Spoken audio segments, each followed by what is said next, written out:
Hello दोस्तों। आज हम बात करेंगे एक ऐसे इंसान की जो अफ्रीका के एक छोटे से शहर से उठकर आज अमेरिका की राजनीति का एक उभरता हुआ चेहरा बन चुका है। वो हैं ज़ोहरान क्वामे ममदानी। ज़ोहरान का जन्म 18 अक्टूबर 1991 को युगांडा की राजधानी कंपाला में हुआ था। उनका परिवार एक बौद्धिक और सांस्कृतिक माहौल में पला बड़ा परिवार था। उनके पिता महमूद ममदानी एक विश्व प्रसिद्ध समाजशास्त्री और प्रोफेसर हैं, और उनकी मां मीरा नायर अंतर्राष्ट्रीय स्तर की प्रसिद्ध फिल्म निर्माता हैं, जिन्होंने द नेमसेक और मॉनसून वेडिंग जैसी फिल्मों का निर्देशन किया है। सिर्फ 7 साल की उम्र में ज़ोहरान अपने परिवार के साथ अमेरिका आ गए और न्यूयॉर्क के क्वींस इलाके में बड़े हुए। बचपन से ही उन्होंने आप्रवासी जीवन की चुनौतियां देखी, भाषा, संस्कृति और समाज में अपनी पहचान बनाने की जद्दोजहद। उन्होंने पढ़ाई की प्रसिद्ध Bronx high school of science में और फिर बाउडविन कॉलेज से अफ्रीकाना स्टडीज में 2014 में स्नातक की डिग्री हासिल की। कॉलेज के दिनों में ही वो हिप हॉप म्यूजिक, थिएटर और सामाजिक आंदोलनों से जुड़े रहे।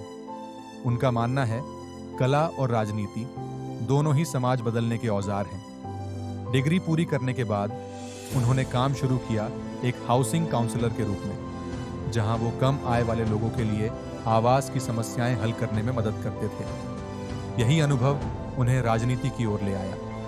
साल 2019 में ज़ोहरान ने घोषणा की कि वो न्यूयॉर्क स्टेट असेंबली के 36वें जिले से चुनाव लड़ेंगे। यह एक ऐतिहासिक कदम था, क्योंकि इससे पहले बहुत कम मुस्लिम प्रवासी युवा इस पद के लिए खड़े हुए थे। साल 2020 के चुनाव में उन्होंने शानदार जीत दर्ज की और अमेरिकी राजनीति में एक नया अध्याय शुरू किया। उनके राजनीतिक लक्ष्य साफ थे: सबके लिए सस्ती और सुरक्षित आवास व्यवस्था, किराए पर नियंत्रण, मुफ्त या कम दाम में पब्लिक ट्रांसपोर्ट, छात्रों के लिए समान अवसर और आर्थिक सहायता। उनका कहना है, राजनीति सत्ता नहीं, जिम्मेदारी है। ज़ोहरान ममदानी सिर्फ एक नेता नहीं, वो नई पीढ़ी की आवाज़ हैं जो अन्याय, भेदभाव और असमानता के खिलाफ डटकर खड़ी है।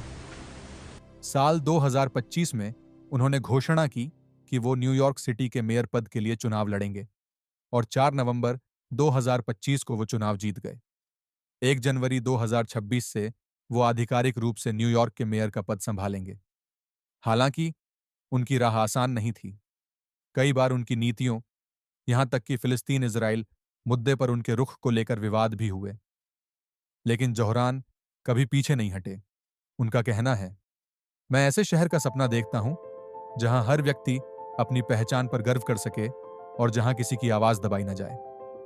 आज ज़ोहरान ममदानी सिर्फ अमेरिका में ही नहीं, बल्कि पूरी दुनिया के युवाओं के लिए एक मिसाल बन चुके हैं। उनकी कहानी बताती है कि अगर इरादे मजबूत हों तो एक आप्रवासी का बेटा भी दुनिया की सबसे बड़ी राजनीति में अपनी पहचान बना सकता है।